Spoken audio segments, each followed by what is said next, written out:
So listen to this. If from the perspective of a forward, I asked you who was the hardest player to go up against in the late 2000s, who would you pick? Nesta, Materazzi, Vidic, Terry, Vieira? Well, surely it's gotta be a beast of a man. But what if I told you it was a 5'8" skinny guy from South Korea?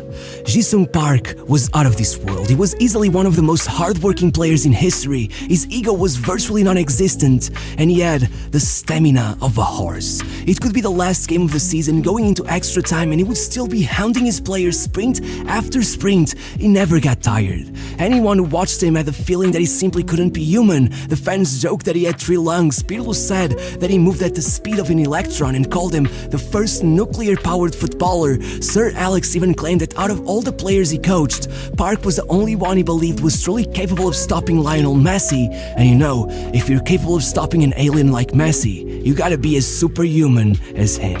But you know what's really shocking? At 18, he was literally told to give up on football.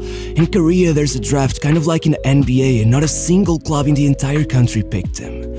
Even though he had repeatedly led his high school team to success after success, they all saw him as a joke just because of his size, and he ended up just joining university to get a degree in economics. We were this close to knowing him as Ji-sung Park, the accountant.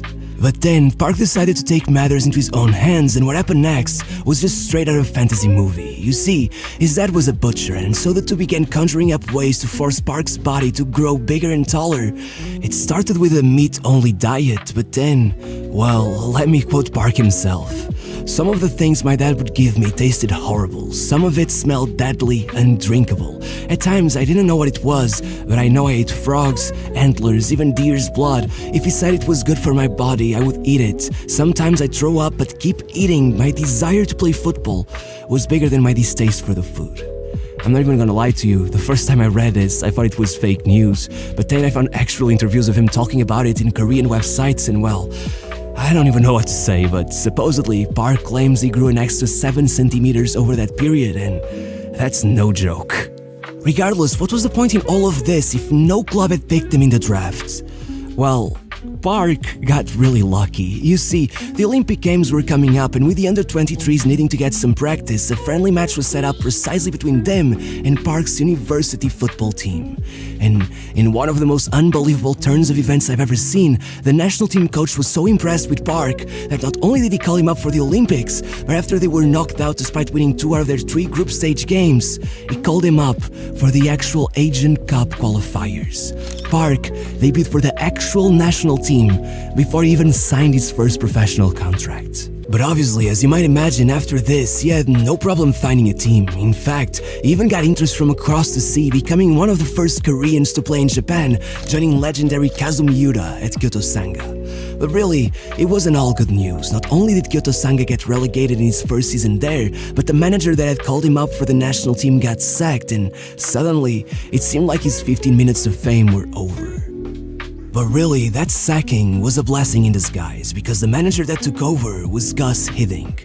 And with Park knowing not only that he had to impress him in order to keep his place on the national team, but also that he could one day be his ticket to Europe, once he called him up for a couple of friendlies against England and France, Park left everything on the pitch, scoring in both matches and quickly earning Hiddink's respect. Suddenly, despite his age, despite playing the second tier, there was no problem anymore. Park was the first name on the team sheet every time. And after that, his timing was just excellent. You see, as 2002 arrived, he got the opportunity of a lifetime. The World Cup would be set in Japan and South Korea. The entire world would have their eyes on the hosts, and to make it all better, the 2 domestic leagues would stop for 3 months so that the national teams could have more time to prepare for the World Cup. Look, obviously the 2002 World Cup was notoriously one of the most corrupt in history, and many believe that South Korea's success was in great part due to all of that corruption. But leaving that aside for a moment, their run was absurd. A 2-0 win against Poland in the opening match was already more than anyone was expecting from them. Add to that a draw against the United States and a win against Portugal's golden generation, with Park not only scoring the only goal of the game but making it an absolute beauty of a half volley. And it was already absolute insanity that South Korea would make it to the knockout stage. I mean, no East Asian side that ever made it that far, so when they made it all the way to the semi-finals, beating Italy and Spain in the process and eventually settling for a 4th place, well, first of all, there was obviously suspicions of corruption, and second, there were a lot, and I mean a lot of reasons to be impressed.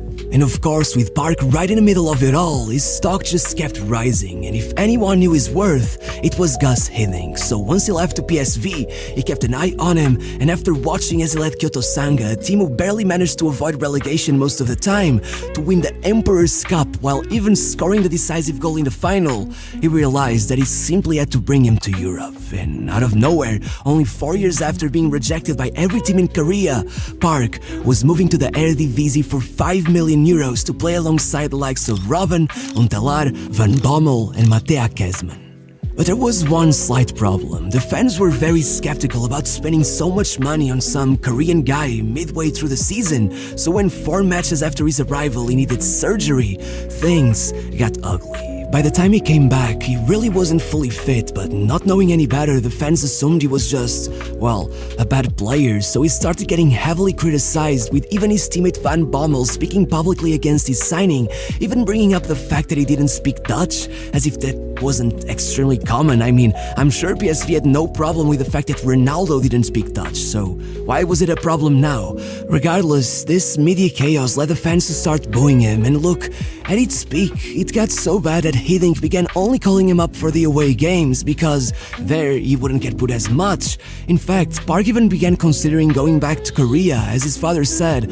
When Ji-sung didn't do well, people threw drinks at him, insulted him. He was very confused. That never happened here. But well, thank God he didn't leave, because by the time his 3rd season came around, Robben left to Chelsea, and with Hiddink unsure of what to do about that, he simply stuck Park in his place and hoped for the best. But really, Park took it all further than anyone could possibly imagine. Not only did he score in the playoffs to put PSV in the Champions League, but he completely changed the route of their league season, taking PSV to the title despite the fact that at the beginning of the season, the bookmakers' odds pointed towards the 3rd place finish at best. But honestly, none of that compares to what happened after those playoffs I just mentioned, because once the actual tournament started, PSV managed to beat Rosenborg, Panathinaikos and get a draw against Arsenal to make it out of the group stage.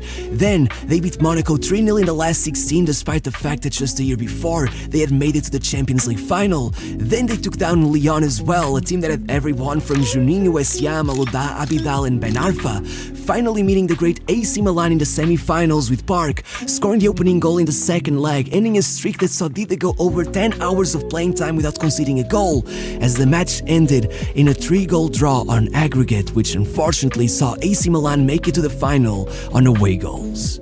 Still, Park's performances were so exceptional that year that not only did the fans stop booing him, but they completely forgot about Robben. After the match, Gattuso even made a statement to a Japanese magazine praising Park for how tough he was to face, and Van Bommel, who had damn near set the fans against Park with his statement 2 years before, made sure to give an interview publicly apologizing for his actions. Though, I'm sure Park was well over it by then, as not only did he get nominated for UEFA Forward of the Year alongside Ronaldinho, Shevchenko, Eto'o and Adriano, despite the fact he wasn't even really a forward.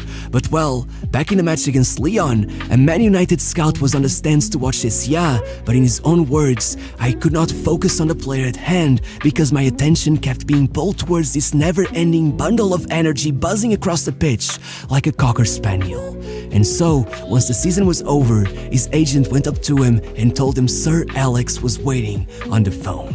At first, he didn't believe him. I mean, only one East Asian player had ever been at United, but then he picked up the phone, heard the Scottish accent and knew it was real. Hiddink tried to convince Park to stay at the club, promising him a move to Chelsea, but Park had made up his mind, and a month later, he had signed for United for 7 million euros. It was one of the greatest bargains in the history of the sport.